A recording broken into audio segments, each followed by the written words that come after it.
So, guys, we are ready for our first guest of the night. We're going to bring on Claire. She is a breast cancer survivor. How you doing, Claire? I'm doing good. How are you? I am awesome. Thanks so much for being here tonight. Yes, of course. It's so cool to have you on. I've heard you called Sister Claire for many moons now on our Drumathon committee meetings. So, hmm Lynn Bartnett, who is our chair for our Drumathon committee, is your sister. Exactly. Yeah. So I remember when you were diagnosed not that long ago, really. And being that Lynn is so involved in breast cancer can stick it, it was definitely surreal for us all, I know. hmm But Claire, could you take us back to when that happened and how you found out you had breast cancer? Sure. So before Thanksgiving in 2021, I went in for my regular mammogram. Every time I'd gone in for a mammogram prior to that, I had always had to do an ultrasound afterwards because they said, oh, you have dense tissue, and we not saying we're seeing anything, but we want to make sure that everything's okay. And my last mammogram the year prior, they said they thought they might have seen something, but they weren't that concerned. So then when I went in for my mammogram that year, they were like, okay, we're going to do the ultrasound. And then they told me that they saw something. And so I was not surprised, just because of the prior experience I had had. And I kind of had the sense that this is cancer. Like, I pretty much was feeling that way from the get-go. So they went in and did a biopsy. They saw two things of concern. So when they went in and put markers on it, and then did the soft mammogram after the biopsy, I think that was, they realized that there was actually a third. And so then they went back, did another biopsy on the third one they found, and then I waited. So this was probably about a week before, less than a week before Thanksgiving. And so I found out the day before Thanksgiving that year that I had breast cancer. Yikes. Uh, And what year was that, Claire? that was in 21. 21. And so hmm the day before Thanksgiving, you find out you have breast cancer. Now, they Yeah. did all those biopsies. Were all of them cancer? Yes. Okay, so you had 3 tumors, is that right? Yes. Wow. And so at this point, when they told you you had breast cancer, were they able to tell you what stage it was at that time? Not right away. They didn't give me any of that information until I met with the surgeon. And then that's when I found out that it was stage 1, in that I had triple positive, HER2 triple positive breast cancer. And what did they tell you about triple positive? What's the prognosis for that and the treatment and everything? Is it different from other breast cancers, or what did they tell you? Yeah, it is. And I didn't really realize that until I was sitting in the infusion, in the infusion room getting my chemo, that in talking with other people who were there for breast cancer, that I was receiving different treatment. So HER2 positive breast cancer is fed and grows with hormones. And so what they're trying to do is suppress all of that to prevent the cancer from growing. I was given TCHP, which is the acronym for taxotere, carboplatin, Herceptin, and Perjeta. And I was given that treatment 6 times every 3 weeks.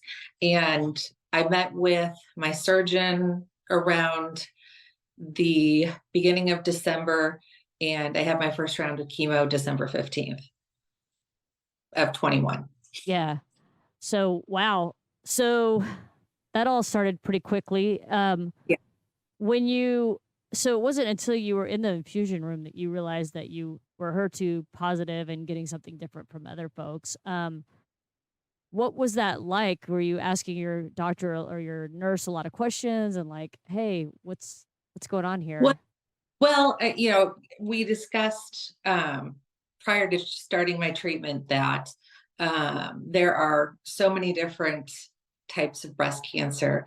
They discussed how, triple positive means something different than if you're triple negative or if you're HER2 positive, but your other, and it all has to do with, the cancer and the receptors on the cancer and how it will,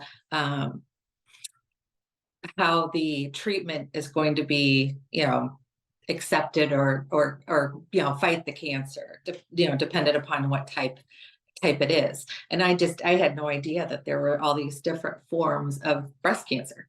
Yeah, I mean, that's like, talk to Lynn about it a lot. I was triple negative, and of course, I didn't know the difference then either. And just so Mhm. everybody who's watching understands, so triple negative means you're HER2 negative, PR negative, and ER negative. And those are all like hormones. And so that means that any hormone therapies would not work for a triple negative person, but for a triple positive person, hormone therapies may work.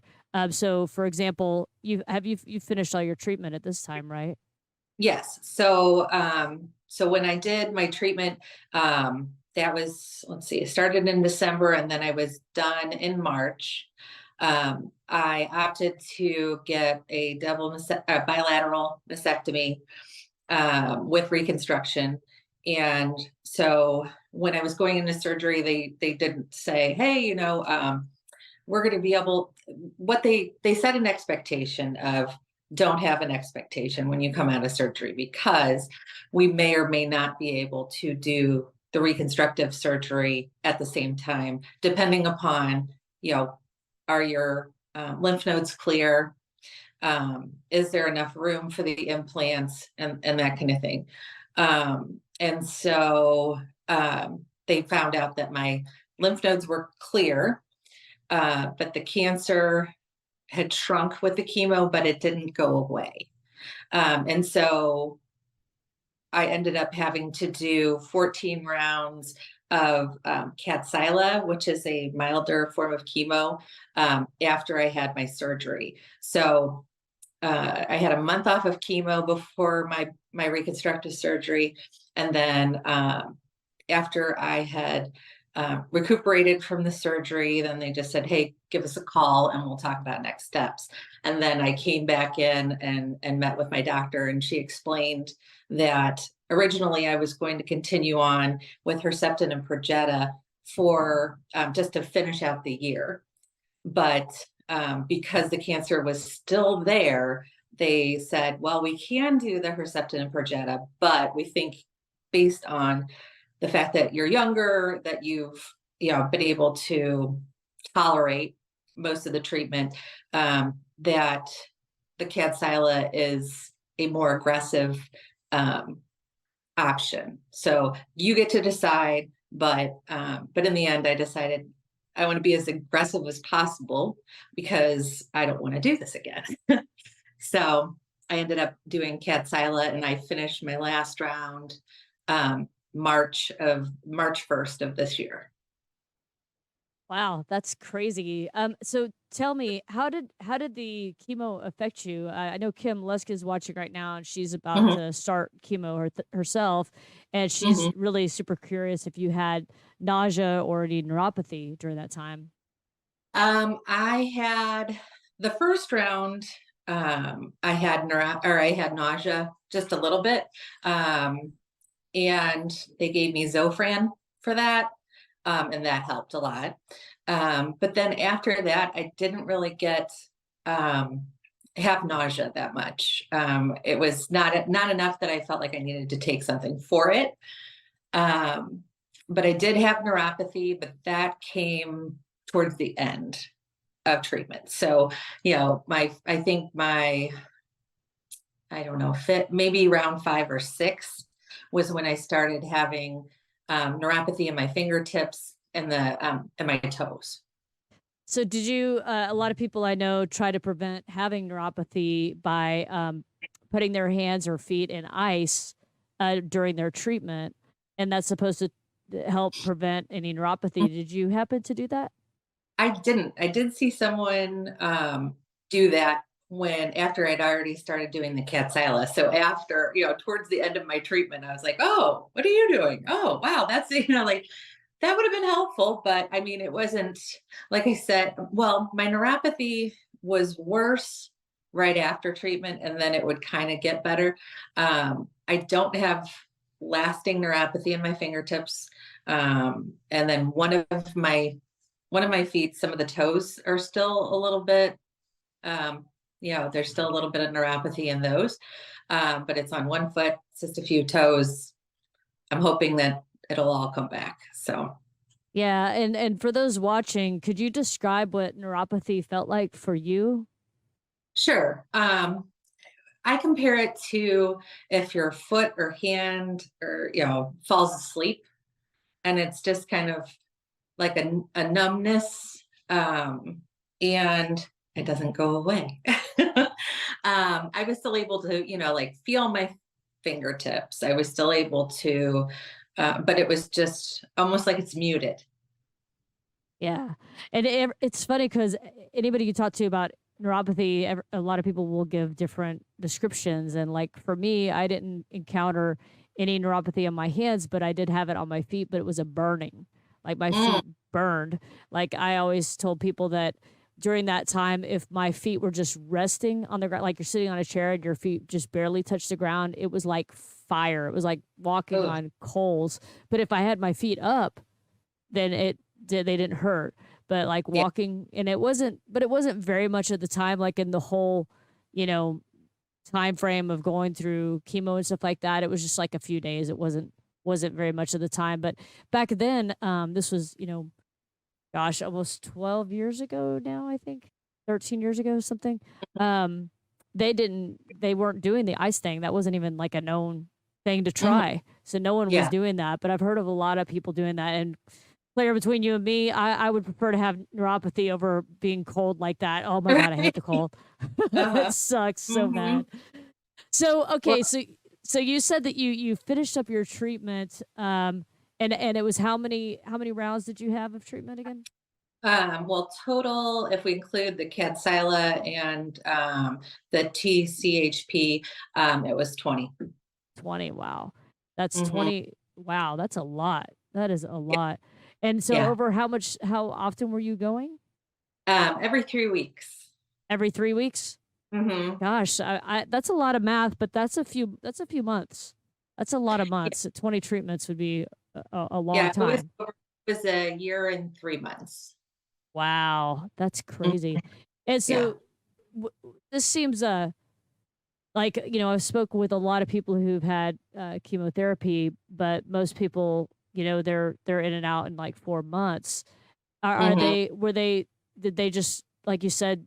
You had leftover cancer, right? Hmm. That the Yeah. chemo didn't get rid of all of it. You said, and Right. so if it had, how many would you have had at that point? So like you stopped, they realized they needed to do more.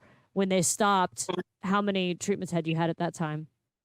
I did 6 rounds of the taxotere, carboplatin, Herceptin, and Perjeta. Uh, and Hmm. then that's when they realized it wasn't enough, and they were like, "We're."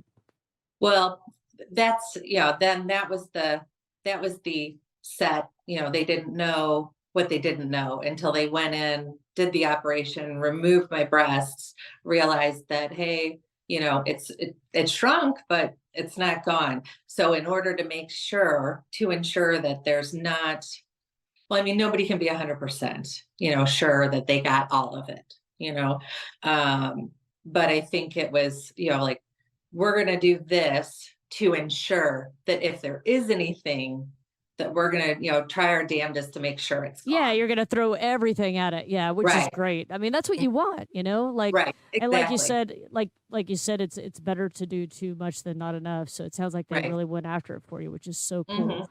Yeah. So, all right. So then that means that you didn't finish your chemo all that long ago. So, Right. and you lost your hair during that Yeah. too, I presume. I mean, it's Yeah. super cute right now, but I was wondering if it just, it's so cool because like sometimes you see people and their hair grows back, and it almost always Mhm. looks really really cute at this length Mhm. right here. But how was that for you when you lost your hair? So, my hair started to fall out and just get really well. Originally, I decided that I was going to cut it shorter, just so that when it started to fall, it wouldn't be as traumatic, you know. So my hair was down to about here prior to cancer, so like almost down to my elbow, like in between. And then I went up and I cut it to about my collarbone.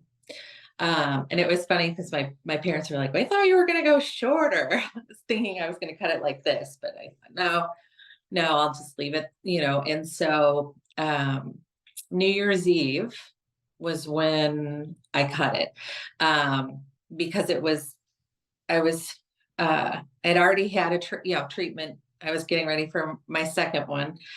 And I think that was my second round was the following week. And it was just nodding up. And, I got in the shower. I had so much dry shampoo in it that it just kind of turned into a rat's nest on my head. And I thought it's time.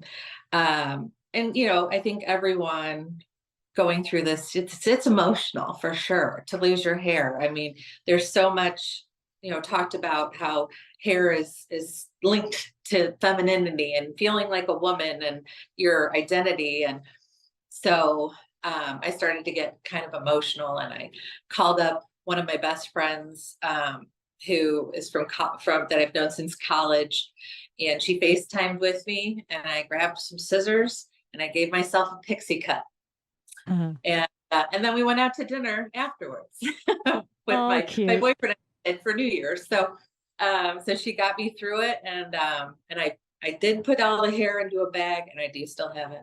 But I'm like, what am I going to do with it? I But have mine too. We'll compare yeah, sometime. right. I don't know Just why. like get it out and start braiding it. I don't know. That's so cool. What a good friend too. I mean, Yeah. that's one of the things that you realize when you go through something like this, how important it is to have, good friends and to have a great support system like that. So, Yeah. tell us more detail if you would now about your Sure. surgery. So tell us you had a double mastectomy?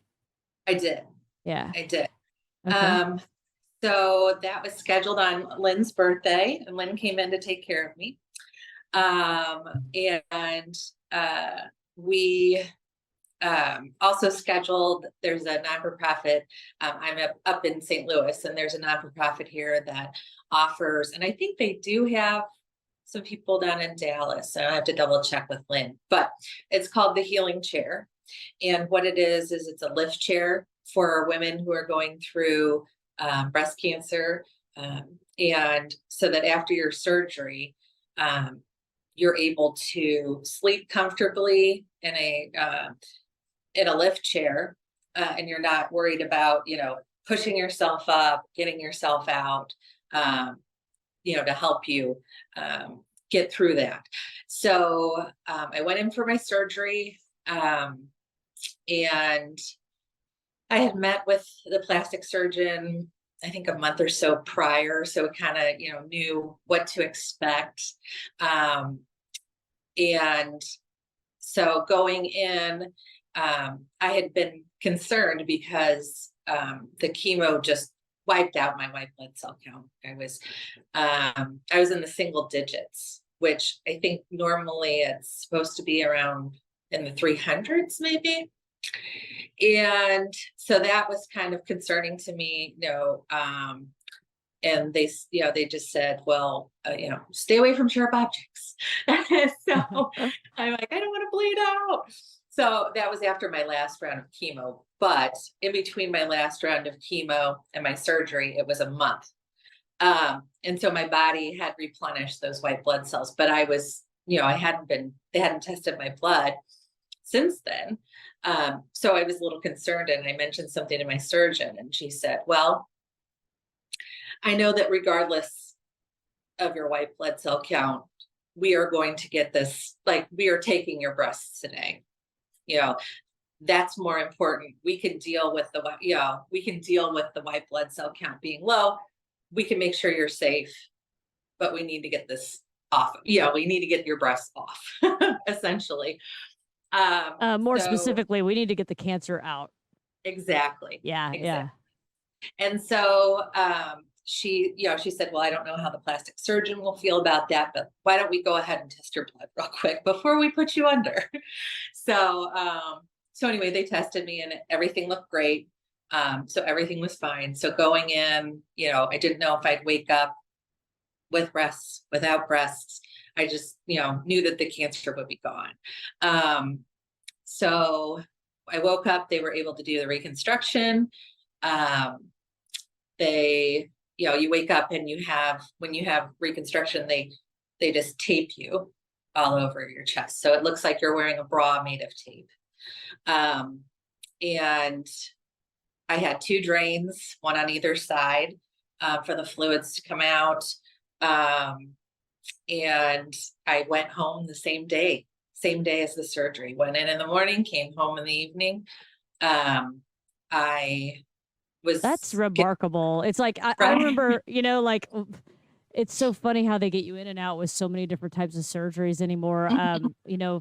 I remember back in the day, if you had a kid, you were in the hospital for a few days, and now it's like Right, have a kid, go home that night.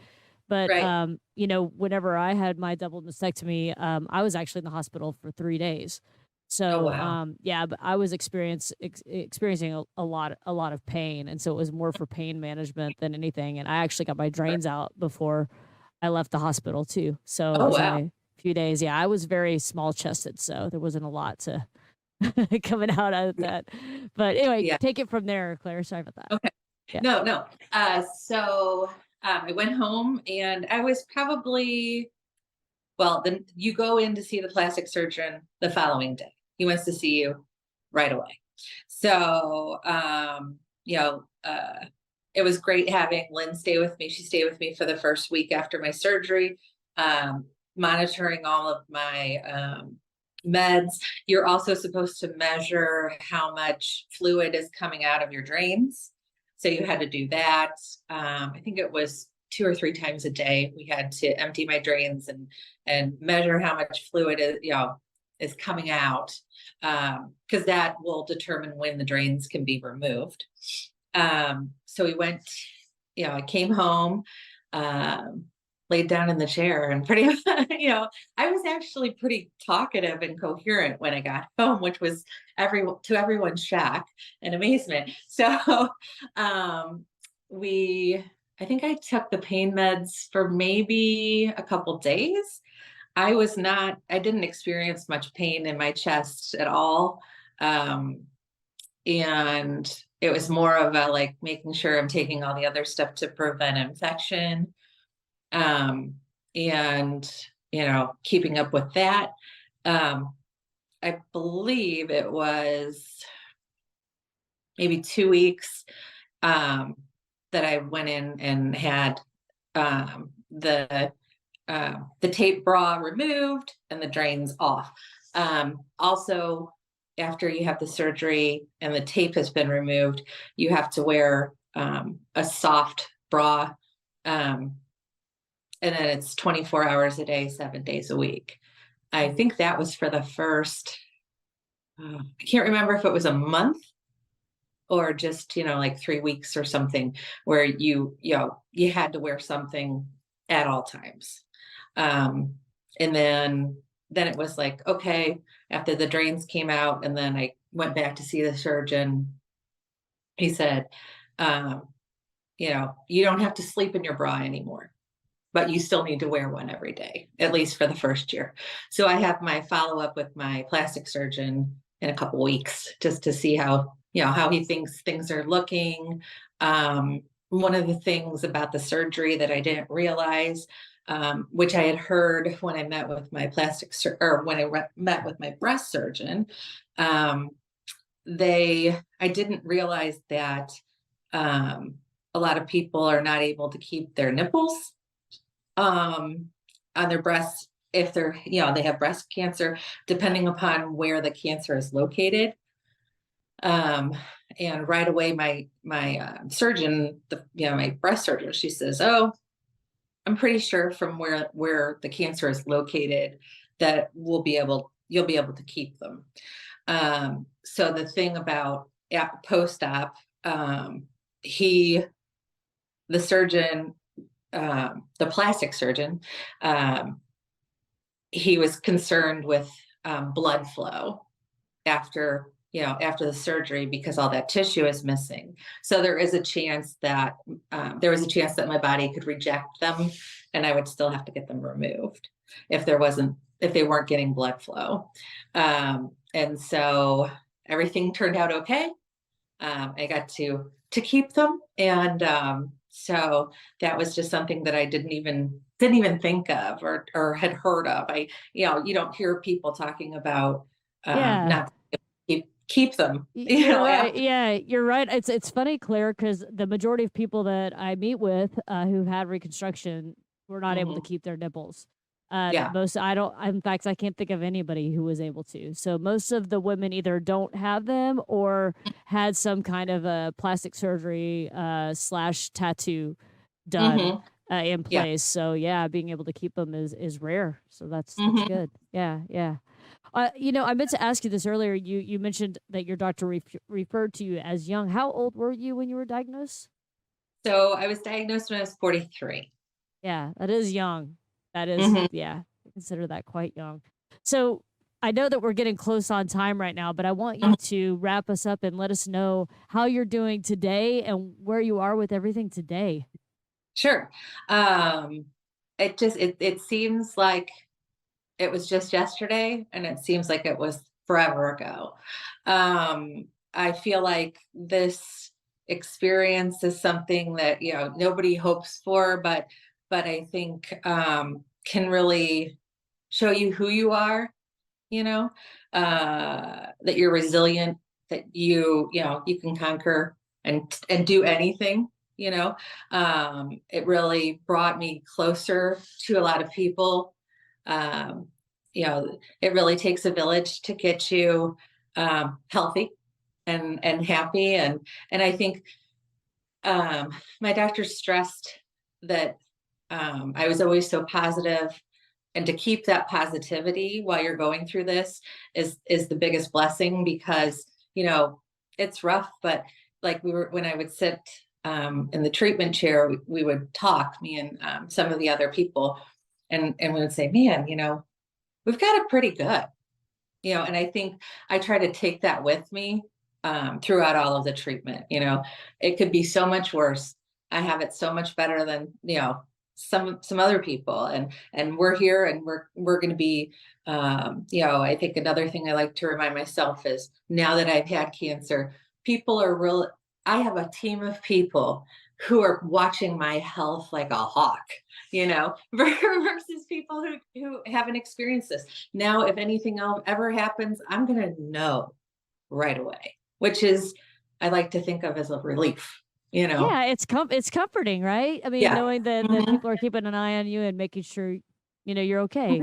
And if there's Yeah. anything going on, you're gonna jump on it and get it taken care of early, like you did. Exactly. And it was Hmm. early detection that really Right. saved your life. Thinking it like Exactly. that, it's Hmm. amazing.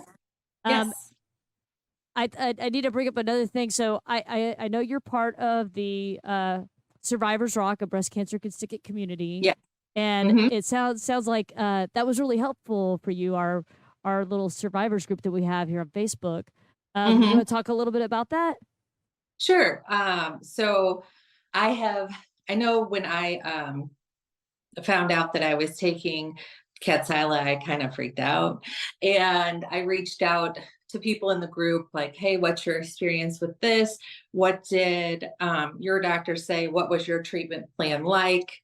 What were side effects?" And I really feel like reaching out, I felt like this group was different than another group I was in. I felt like that this community was a lot more positive and helpful. versus I know if you get, you fall into a dark hole of the, the sky is falling. And, I didn't feel that um, with this group. I really got a lot of guidance and support for sure. I'm so glad, Claire, we came up with the group during the pandemic because we had time and, Sure. created this group and it was our goal to create a positive community that lifts each other up and shares experiences to help one another. And so I really feel like we've done that. And we're really happy that you're part of the group and that everyone could be there for you and will continue to be there for you too. And I know that your story talking with us right now and on the Survivors Rock group is going to be helpful to many people. In fact, I've got a few comments I'm going to read to you right now Ooh. from people who are saying things, who are watching. So Kim Lusk, who I mentioned earlier, is just starting her journey through breast cancer, or actually she's had surgery, but she's going to be starting chemo here soon. She says, Okay. Great information, Claire. I appreciate you sharing your experience. This was very helpful. I will be trying the ICE technique to prevent neuropathy. Congrats on beating cancer. So that's from Kim Lusk. So you'll see her in the group too. Oh, great. Yeah. And then Julie says, thank you, Claire. Hearing your story is very helpful and calming for me. I've thought about you and your positive attitude quite a few times over the last couple of days when I start to feel down. I'm so Oh, appreciative of your wonderful outlook. That's so cool. That's so cool, yeah. It gives you perspective, doesn't it? I mean, you mhm. just get a Yeah. whole new perspective. Cheryl Parker says, "Thank you so much." We have a lot of people who are really cheering you on here. Cheryl and Julie Connor. And Julie says that she's crying now. Oh. Sweetheart, so sweet. Cheryl Yes. says, "Thank you for sharing, Claire. You are a positive influence. God bless you." Oh. Let's see. And Brooke Lloyd Thomas says, unfortunately, I have had a lot of people I love go through this, and Claire was the most positive souls. It was really inspiring every time I saw her. She is Oh. a warrior, and I'm so happy she has passed this. That's so cool. Thank you for Yes. those notes, Brooke. Man, you have a crew of people behind you. I can see it right here, Claire. Hmm.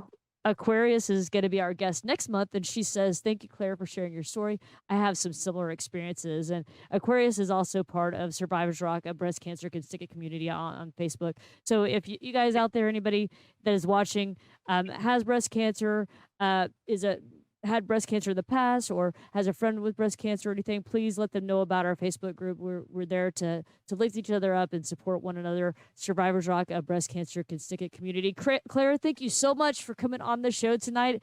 It was so great to have you and finally get a chance to really chat with you after hearing Sister Claire's name for so long. So it's so great to see you doing so well, and thank you for sharing your story, girl. And we'll put this up on My YouTube in pleasure. a week or so, so more people will be able to hear your story and be inspired by you. Okay. All right. All right, girl. You have a great night. You too. Bye Take bye. care. Bye. All right, everybody. That was Claire Rockstar. She's the sister of Lynn, who is our chair on the Drumathon committee. Super thankful to have Claire on the broadcast tonight. All right.